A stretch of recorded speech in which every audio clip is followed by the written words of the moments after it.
Hi friends, welcome to Challenger app. ഞാൻ രാജേശ്വരി വിനോദ്. ഇന്നത്തെ ക്ലാസ്സിൽ നമ്മൾ സൈക്കോളജി മോർണിംഗ് ചലഞ്ചിന്റെ പാർട്ട് 3 ആണ് കാണാൻ പോകുന്നത്. നമുക്ക് എന്തൊക്കെയാണ് പഠിക്കാനുള്ളത് എന്നൊന്ന് നോക്കാം. ക്ലാസ്സിലേക്ക് കടക്കാം. എന്തൊക്കെയാണ് പഠിക്കാനുള്ളത് എന്ന് നോക്കാം.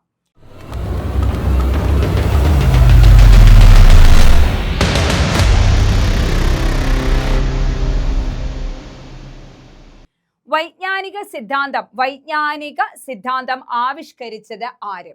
അപ്പൊ വൈജ്ഞാനിക സിദ്ധാന്തം എന്ന് പറയുമ്പോൾ കൊഗ്നിറ്റീവ് ആണ് അല്ലെ. അത് വികസന സിദ്ധാന്തവുമാകാം, പഠന സിദ്ധാന്തവുമാകാം. കൊഗ്നിറ്റീവ് ഡെവലപ്മെന്റൽ തിയറിയും ആകാം, കൊഗ്നിറ്റീവ് ലേണിംഗ് തിയറിയുമാണ്. ഇതിൽ കോമൺ ആയിട്ട് വരുന്ന ഒരു വ്യക്തി ആരാണ് മക്കളെ?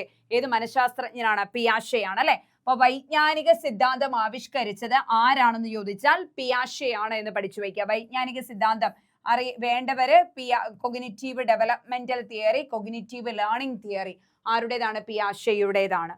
ഒരു വിദ്യാർത്ഥിയുടെ സമഗ്ര വികാസം എന്ന് പറഞ്ഞാൽ എന്താണ്? ഹോൾ ഡെവലപ്മെന്റ് ആണ്.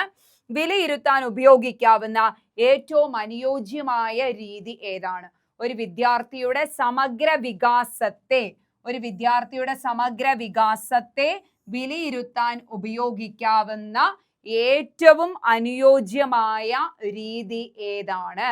ഒരു വിദ്യാർത്ഥിയുടെ സമഗ്ര വികാസത്തെ വിലയിരുത്താൻ ഉപയോഗിക്കുന്ന ഏറ്റവും അനുയോജ്യമായ രീതി ഏതാണെന്ന് ചോദിച്ചാൽ നിരന്തരവും സമഗ്രവുമായ മൂല്യനിർണ്ണയ രീതിയാണ്. എന്താണ്? നിരന്തരവും സമഗ്രവും, കണ്ടിന്യൂസ് ആൻഡ് കോംപ്രിഹെൻസീവ് ഇവാലുവേഷൻ. നിരന്തരവും സമഗ്രവുമായ മൂല്യനിർണ്ണയ രീതി. നിരന്തരവും സമഗ്രവുമായ മൂല്യനിർണ്ണയ രീതിയാണ് ഒരു വിദ്യാർത്ഥിയുടെ സമഗ്ര വികാസത്തെ വിലയിരുത്താൻ വേണ്ടി ഉപയോഗിക്കുന്നത്. നിരന്തരവും സമഗ്രവുമായ മൂല്യനിർണ്ണയ രീതിയാണ്. നേടാനുള്ള അഭിപ്രേരണാ സിദ്ധാന്തം, അച്ചീവ്മെന്റ് മോട്ടീവ് എന്ന സൈഡിൽ എഴുതി വെക്കുക. നേടാനുള്ള അഭിപ്രേരണാ സിദ്ധാന്തം ആവിഷ്കരിച്ചത് ആര്? അല്ലെ, നേടാനുള്ള അഭിപ്രേരണാ സിദ്ധാന്തം ആരുടെ എന്ന് ചോദിച്ചാൽ മക്ലെലൻഡിൻ്റെതാണ്. നേടാനുള്ള അഭിപ്രേരണാ സിദ്ധാന്തം മക്ലെലൻഡ് ആണ്. അപ്പൊ വൈജ്ഞാനിക സിദ്ധാന്തം ആവിഷ്കരിച്ചത് പിയാഷെയാണ്. ഒരു വിദ്യാർത്ഥിയുടെ സമഗ്ര വികാസത്തെ വിലയിരുത്താൻ ഉപയോഗിക്കാവുന്ന ഏറ്റവും അനുയോജ്യമായ രീതിയാണ് നിരന്തരവും സമഗ്രവുമായ മൂല്യനിർണ്ണയ രീതി എന്ന് പറയാം. നേടാനുള്ള അഭിപ്രേരണാ സിദ്ധാന്തം ആരുടേതാണെന്ന് ചോദിച്ചാൽ മക്ലെലൻഡിൻ്റെതാണ്. 3 ക്വസ്റ്റ്യൻ നമ്മൾ പഠിച്ചു വെച്ചേ. അടുത്തതിലേക്ക് പോവുകയാണ്. ശൈശവഘട്ടത്തിലുള്ള ഒരു കുട്ടിയുടെ വൈകാരിക വികാസം എന്ന് വെച്ചാൽ എന്താണ് കുഞ്ഞുങ്ങളെ? Emotional development. ശൈശവഘട്ടത്തിലെ ഒരു കുട്ടിയുടെ ഇമോഷണൽ ഡെവലപ്മെന്റിനെ കുറിച്ച് പ്രതിപാദിച്ചത് അല്ലെങ്കിൽ വിശദീകരിച്ചത് ആരാണ്? Emotional development. ശൈശവഘട്ടത്തിലുള്ള ഒരു കുട്ടിയുടെ വൈകാരിക വികാസത്തെ വിശദീകരിച്ചത് ആരെന്ന് ചോദിച്ചാൽ കാതറിൻ ബ്രിഡ്ജ് ആണ്. Catherine bridge. ഓക്കെ, അവരെന്ത് ചെയ്തു? നവജാത ശിശുക്കൾ മുതൽ 24 മാസം പ്രായം വരെയുള്ള കുട്ടികളെ തന്റെ വാത്സല്യ ഗ്രഹത്തിൽ നിരീക്ഷിച്ചുകൊണ്ട് ജനന സമയത്ത് ഒരു കുഞ്ഞിനുണ്ടാകുന്ന വികാരം സംത്രാസമാണെന്നും 24 മാസം പ്രായമാകുമ്പോൾ ആനന്ദം എന്ന് പറയുന്ന ഒരു വികാരം ഉൾപ്പെടെ 2 വർഷമാകും, അതായത് 24 മാസം പൂർത്തിയാകുമ്പോൾ എല്ലാവിധ വികാരങ്ങളും രൂപം കൊള്ളും എന്ന് കാണിക്കുന്ന കാതറിൻ ബ്രിഡ്ജ് ഒരു ചാർട്ട് ഉണ്ടാക്കി. ഗ്രാജുവലി അതിനെ ബ്രിഡ്ജ് ചാർട്ട് എന്ന പേരിലാണ് അറിയപ്പെടുന്നത്. സംത്രാസം മുതൽ ആനന്ദം വരെ. അതിനകത്ത് 3-ാം മാസമാകുമ്പോൾ ആനന്ദം, ഉല്ലാസം എന്നീ 2 വികാരങ്ങൾ, അസ്വസ്ഥത, ഉല്ലാസം എന്നീ 2 വികാരങ്ങൾ ഉണ്ടാകുന്നു. 6-ാം മാസത്തിലായ ഭയം, വെറുപ്പ്, കോപം എന്നീ വികാരങ്ങളിലേക്ക് മാറുന്നു. 12-ാം മാസമാകുമ്പോൾ പ്രിയം, പ്രഹർഷം എന്നീ വികാരങ്ങൾ ഉണ്ടാകുന്നു. അങ്ങനെ ഓരോ ഘട്ടത്തിലും വികാരങ്ങൾ വന്ന് 24 മാസം ആകുമ്പോഴേക്കും ശിശുക്കളിൽ എല്ലാത്തരം വികാരങ്ങളും രൂപപ്പെട്ടിട്ടുണ്ടാകും എന്നാണ് കാതറിൻ ബ്രിഡ്ജ് അഭിപ്രായപ്പെടുന്നത്. പഠിച്ചു വെക്കുക കേട്ടോ. പ്രതിഭാധനരായ കുട്ടികളെ കൈകാര്യം ചെയ്യുന്ന രീതി. പ്രതിഭാധനർ, ഗിഫ്റ്റഡ് സ്റ്റുഡൻസ് അല്ലെ. പ്രതിഭാധനരായത് ഗിഫ്റ്റഡ് സ്റ്റുഡൻസ്. അറിയത്തില്ലാത്ത ടേം അവിടെ ഇംഗ്ലീഷിൽ എഴുതി വെച്ചോണം. ഗിഫ്റ്റഡ് സ്റ്റുഡൻസിന്റെ IQ എത്രയാ മക്കളെ? 130 മുകളിലാണ് കേട്ടോ. 130 മുകളിൽ എന്നാണ് നമ്മൾ പറയുന്നത്. 130 മുകളിൽ എന്ന് പറഞ്ഞാലും 191 വരെ വരാം എന്നാണ് പറയുന്നത്. അതായത് പ്രതിഭാധനരായവരുടെ IQ എന്ന് പറയുന്നത് 191 വരെ വരാം എന്നാണ് പറയുക. ഓക്കെ, അപ്പൊ പ്രതിഭാധനരായ കുട്ടികളെ കൈകാര്യം ചെയ്യുന്ന രീതി ഏതാണ്? എൻറിച്ച്മെന്റ് പ്രോഗ്രാം എന്നാണ് ഇംഗ്ലീഷിൽ പറയുക. പോഷക പരിപാടികൾ അഥവാ enrichment program. Enrichment program, enrichment program അഥവാ പോഷക പരിപാടികൾ. പോഷക പരിപാടികൾ, എൻറിച്ച്മെന്റ് പ്രോഗ്രാം അഥവാ പോഷക പരിപാടികൾ. പ്രബലനത്തിന് ഊന്നൽ നൽകുന്ന പഠന പ്രബലനം എന്ന് വെച്ചാൽ എന്താ മക്കളെ? റീഇൻഫോഴ്സ്മെന്റ് ആണ് കേട്ടോ. റീഇൻഫോഴ്സ്മെന്റ്. പ്രബലനത്തിന് ഊന്നൽ നൽകുന്ന പഠന സിദ്ധാന്തം ഏതാ? റീഇൻഫോഴ്സ്മെന്റിന് ഊന്നൽ നൽകുന്ന പഠന സിദ്ധാന്തം ഏതാണെന്ന് ചോദിച്ചാൽ വ്യവഹാര പഠനമാണ് കേട്ടോ. വ്യവഹാര പഠന സിദ്ധാന്തം. ബിഹേവിയറിസം അഥവാ വ്യവഹാര പഠന സിദ്ധാന്തത്തിലാണ് എൻറിച്ച്മെന്റ് പ്രോഗ്രാമിനെ കുറിച്ച് ഊന്നൽ നൽകുന്ന പഠന സിദ്ധാന്തം വ്യവഹാര പഠന സിദ്ധാന്തമാണ്. അപ്പൊ ഒന്നുകൂടെ, ശൈശവഘട്ടത്തിലുള്ള ഒരു കുട്ടിയുടെ വൈകാരിക വികാസത്തെ കുറിച്ച് പ്രതിപാദിച്ചത് കാതറിൻ ബ്രിഡ്ജ് ആണ് എന്ന് പഠിച്ചു വെക്കുക. കാതറിൻ ബ്രിഡ്ജിന്റെ വൈകാരിക വികസനത്തിന്റെ ചാർട്ടിന് പറയുന്ന ബ്രിഡ്ജ് ചാർട്ട് എന്ന പേരിലാണ് അറിയപ്പെടുന്നത്. പ്രതിപാദനരായ കുട്ടികളെ കൈകാര്യം ചെയ്യുന്ന പ്രതിപാദനരായവരുടെ IQ എന്ന് പറയുന്നത് 130 മുകളിലാണ്. പ്രതിപാദനരായ വിദ്യാർത്ഥികളെ കൈകാര്യം ചെയ്യുന്ന രീതി ഏതാണെന്ന് ചോദിച്ചാൽ എൻറിച്ച്മെന്റ് പ്രോഗ്രാം അഥവാ പോഷക പരിപാടികൾ എന്ന് പഠിച്ചു വെക്കുക. പ്രബലനത്തിന് ഊന്നൽ നൽകുന്ന പഠന സിദ്ധാന്തം ഏതെന്ന് ചോദിച്ചാൽ വ്യവഹാരവാദം. സ്കിന്നറാണ്. പ്രബലനം എന്ന പദം വിദ്യാഭ്യാസ മേഖലയ്ക്ക് സംഭാവന നൽകിയ വ്യക്തി ആരാണെന്ന് ചോദിച്ചാൽ സ്കിന്നർ ആണ് കേട്ടോ. സ്കിന്നർ.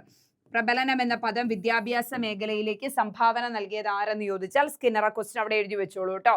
അടുത്തത്, ഭിന്നശേഷിക്കാരായ വ്യക്തികളുടെ അവകാശങ്ങൾക്ക് പിന്തുണ നൽകുന്ന ആക്ട്. ഭിന്നശേഷിക്കാരായ വ്യക്തികളുടെ അവകാശങ്ങൾക്ക് പിന്തുണ നൽകുന്ന ആക്ട് ആണ് person with disability, PWD act. PWD act അഥവാ person with disabilities act 1996. Okay, അപ്പൊ അതിനുശേഷം 2016 right of person with disabilities act എന്ന് പറഞ്ഞ് വീണ്ടും വരികയും ഏകദേശം 21 വിഭാഗം ഇതിലുള്ളിൽ വരികയും ചെയ്തിട്ടുണ്ട് കേട്ടോ. അപ്പൊ ഇത് ഭിന്നശേഷിക്കാരുടെ അവകാശങ്ങൾക്ക് പ്രാധാന്യം നൽകുന്ന ആക്ട് ആണ് PWD ആക്ട് എന്ന് പറയുന്നത്. ഭിന്നശേഷിക്കാരായ വ്യക്തികളുടെ അവകാശങ്ങൾക്ക് പ്രാധാന്യം നൽകുന്ന ആക്ട് ആണ് PWD ആക്ട്. ഒരു വിദ്യാർത്ഥിയുടെ സ്വഭാവം പഠിക്കുന്നതിനായി അധ്യാപിക ഒരു വിദ്യാർത്ഥിയെ തെരഞ്ഞെടുത്ത് അവനെ വിശദമായി പഠിക്കുന്നു. ഈ രീതി പറയുന്നത് എന്ത്? ഓക്കെ, ഇപ്പൊ ഇത്രയും ക്വസ്റ്റ്യനേ ഉള്ളൂ. ഒരു വിദ്യാർത്ഥിയുടെ സ്വഭാവം പഠിക്കുന്നതിനായി അധ്യാപിക ഒരു വിദ്യാർത്ഥിയെ തെരഞ്ഞെടുത്ത് പഠിക്കുന്നു. നിരീക്ഷണ രീതി എന്ന് പറയാം. ഒബ്സർവേഷൻ. സ്വഭാവ പഠനത്തിന്റെ ആദ്യകാല രീതി എന്ന് വിശേഷിപ്പിക്കപ്പെടുന്നത് നിരീക്ഷണ പഠനമാണ്. എന്നാൽ എന്താണ് അവനെ വിശദമായി പഠിക്കുന്നു എന്ന് പറയുമ്പോൾ ഒരു വ്യക്തിയെക്കുറിച്ചുള്ള ആഴത്തിലുള്ള പഠനം, ഒരു വ്യക്തിയെ വിശദീകരിച്ച് പഠിക്കുക, അല്ലെ ഒരു വ്യക്തിയെ ആഴത്തിൽ പഠിക്കുക എന്ന് പറയുമ്പോൾ അതിനെ എന്താന്ന് പറയുന്നത്? ഏകവ്യക്തി പഠനം. ഏകവ്യക്തി പഠനം അഥവാ കേസ് സ്റ്റഡി എന്നാണ് വിളിക്കുക. ഓക്കെ, ഏകവ്യക്തി പഠനം അഥവാ കേസ് സ്റ്റഡി എന്നാണ് വിളിക്കുക. ഓക്കെ, അപ്പൊ ഒരു വ്യക്തിയെ തെരഞ്ഞെടുത്ത് അവരുടെ സ്വഭാവം പഠിക്കുന്ന രീതിയാണ് ഏകവ്യക്തി പഠനം എന്ന് പറയാനായിട്ട് സാധിക്കും. അടുത്തത്, ആഗമന രീതിയുടെ സവിശേഷത. Inductive method. ആഗമന രീതി എന്നാൽ ഇൻഡക്റ്റീവ് മെത്തേഡ്. ആഗമന രീതിയുടെ സവിശേഷത എന്ത് എന്ന് ചോദിച്ചാൽ എന്തെന്ന് പറയാം? നിരവധി ഉദാഹരണങ്ങളിൽ നിന്ന് ഒരു പൊതു തത്വത്തിലേക്ക് എന്ന രീതിയാണ് ആഗമന രീതി എന്ന് പറയാം.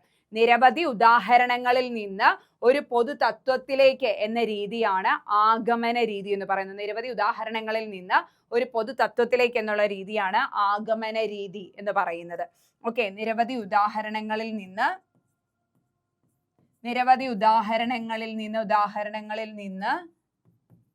ഒരു പൊതു തത്വത്തിലേക്ക്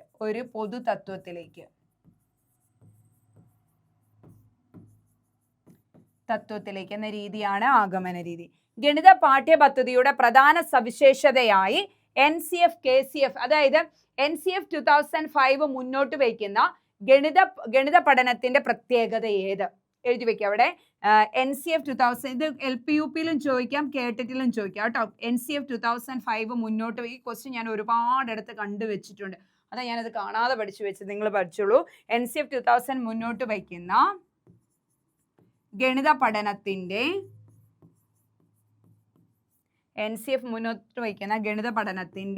പ്രധാന ലക്ഷ്യം.